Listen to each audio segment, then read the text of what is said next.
Sehingga siapapun yang datang menghadap Allah di hari kiamat kelak dengan membawa agama selain Islam, maka sekali-kali Allah tidak akan menerima agama itu darinya. Dan ia akan termasuk orang-orang yang merugi karena menjadi penghuni neraka yang kekal abadi.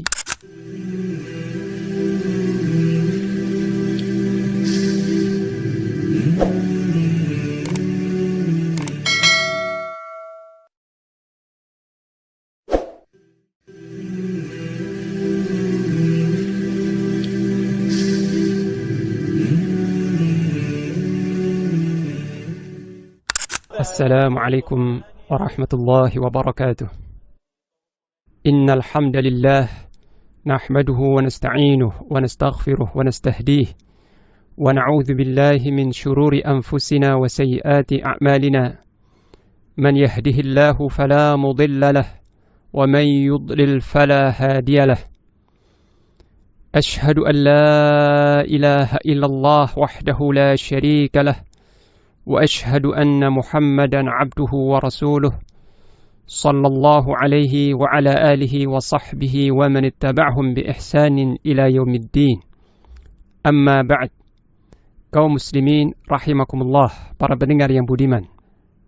Di dalam surah Al-Baqarah ayat 132 hingga ayat 134, Allah subhanahu wa ta'ala berfirman, وَوَصَّى بِهَا إِبْرَاهِيمُ بَنِيهِ وَيَعْقُوبَ يَا بَنِيَّ إِنَّ اللَّهَ اصْطَفَى لَكُمُ الدِّينَ فَلَا تَمُوتُنَّ إِلَّا وَأَنْتُمْ مُسْلِمُونَ أَمْ كُنْتُمْ شُهَدَاءَ إِذْ حَضَرَ يَعْقُوبَ الْمَوْتُ إِذْ قَالَ لِبَنِيهِ مَا تَعْبُدُونَ مِنْ بَعْدِي قالوا نعبد إلهك وإله آبائك إبراهيم وإسماعيل وإسحاق إلها واحدا ونحن له مسلمون تلك أمة قد خلت لها ما كسبت ولكم ما كسبتم ولا تسألون عما كانوا يعملون.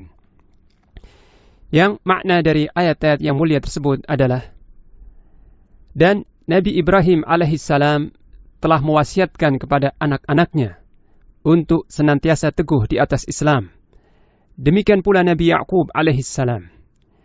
Ibrahim alaihissalam berkata, "Wahai anak-anakku, sesungguhnya Allah telah memilih agama ini bagi kalian, yakni agama Islam.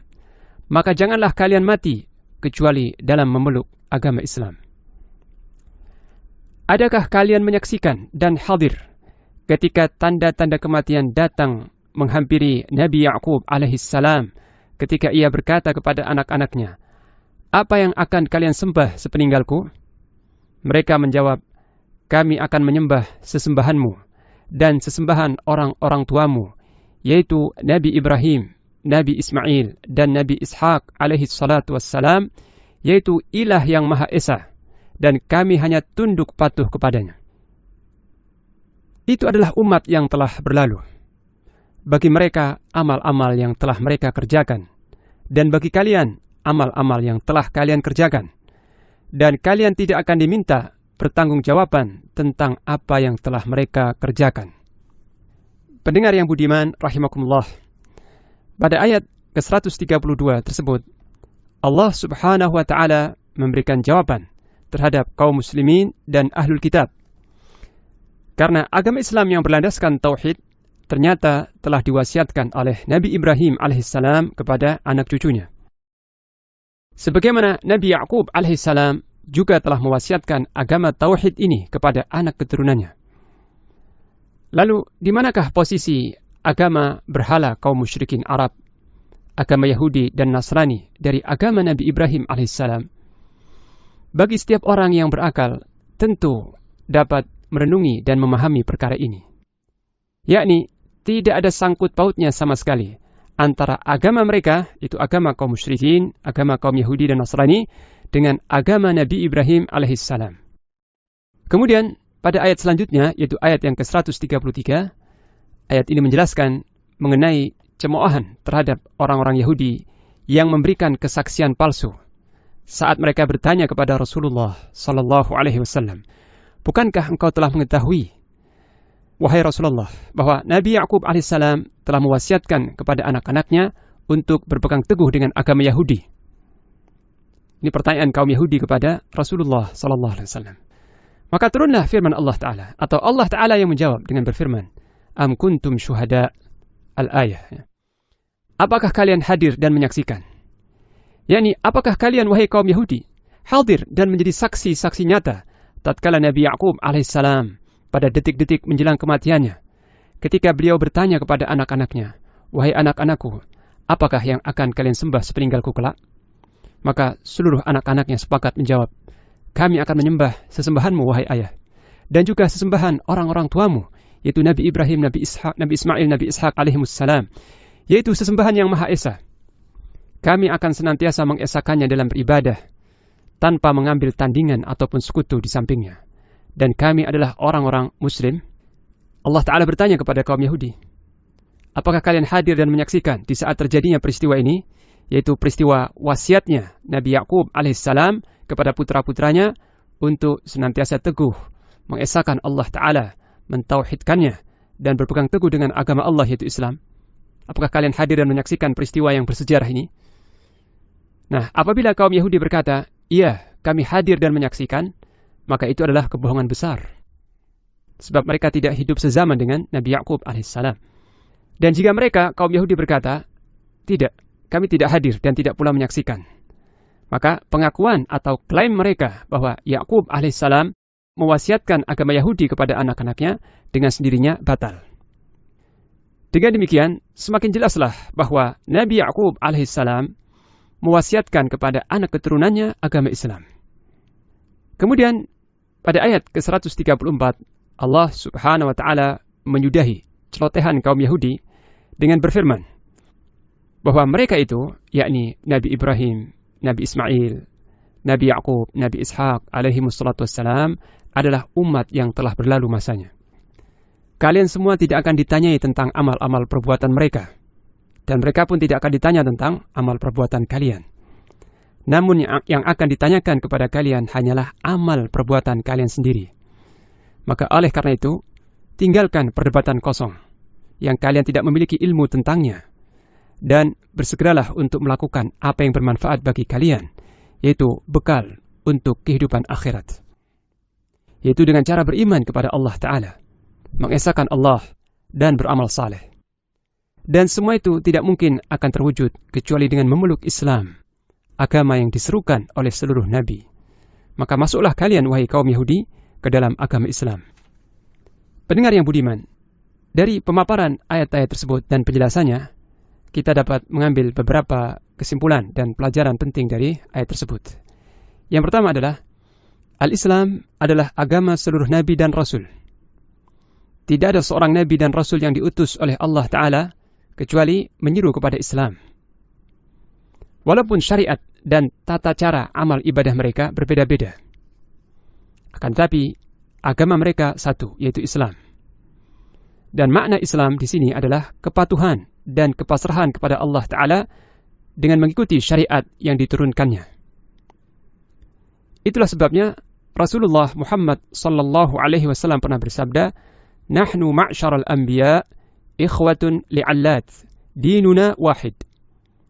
Kami, para nabi-nabi, adalah saudara-saudara seayah. Agama kami adalah satu. Hadis riwayat Imam Ahmad. Jadi dalam hadis yang mulia ini, Rasulullah Muhammad sallallahu alaihi wasallam memisalkan seluruh nabi itu adalah saudara seayah. Mereka semua bersaudara, saudara seayah, yang ibunya berbeda-beda. Ayah mereka satu, tapi ibu mereka berbeda-beda. Seperti itu para nabi, ya.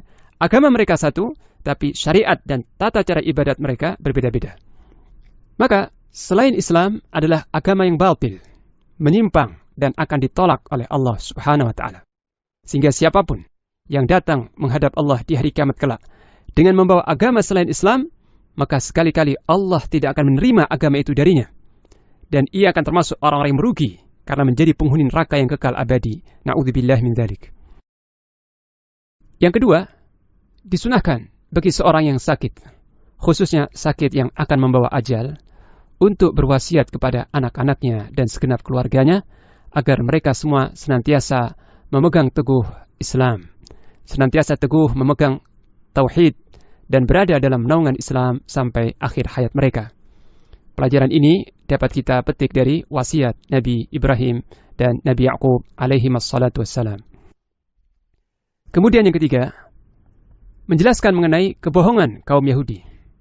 Karena kaum Yahudi mengklaim bahwa Nabi Ibrahim alaihissalam seorang Yahudi, Nabi Ya'qub seorang Yahudi, Nabi Ishak seorang Yahudi.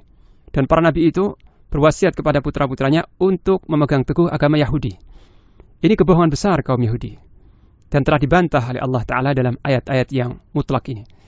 Maka benarlah suatu ungkapan yang berbunyi bahwa orang-orang Yahudi adalah kaum pendusta. Pelajaran yang keempat, hendaknya seseorang tidak membanggakan kelebihan atau kesolehan orang-orang tuanya atau nenek moyang yang telah berlalu masanya. Akan tetapi, hendaklah ia memuliakan dirinya sendiri dengan kebaikan dan amal saleh yang ia perbuat sendiri. Hal ini sebagaimana kaum Yahudi adalah cucu-cucu seorang nabi, yaitu Nabi Ya'qub alaihissalam. Tetapi nasab yang mulia ini tidaklah bermanfaat sedikitpun bagi mereka ketika mereka tidak beriman kepada Allah dan Rasulnya Muhammad SAW. Maka oleh karena itu, benarlah apa yang disabdakan oleh Rasulullah SAW, "Man batta'a amaluh, lam yusri' bihi nasabuh." Barang siapa yang amalnya lambat, maka nasabnya tidak akan mempercepatnya. Pelajaran yang kelima, sudah menjadi ketetapan Allah Subhanahu wa Ta'ala yang tidak akan berubah, bahwa setiap manusia akan diberikan imbalan atau pembalasan sesuai dengan amal perbuatannya. Dan seseorang tidak akan dimintai pertanggungjawaban dari perbuatan orang lain. Kaum muslimin, pendengar yang budiman, demikianlah pembahasan singkat mengenai tafsir ayat yang ke-132 hingga 134 dari surah Al-Baqarah. Semoga Allah SWT menjadikan ayat-ayat Al-Quran sebagai imam, pemandu, dan petunjuk kita di dunia, serta pemberi syafaat kepada kita semua di akhirat kelak. Wassallallahu ala nabiyina Muhammad wa ala alihi wa sahbihi wa baraka wa sallam.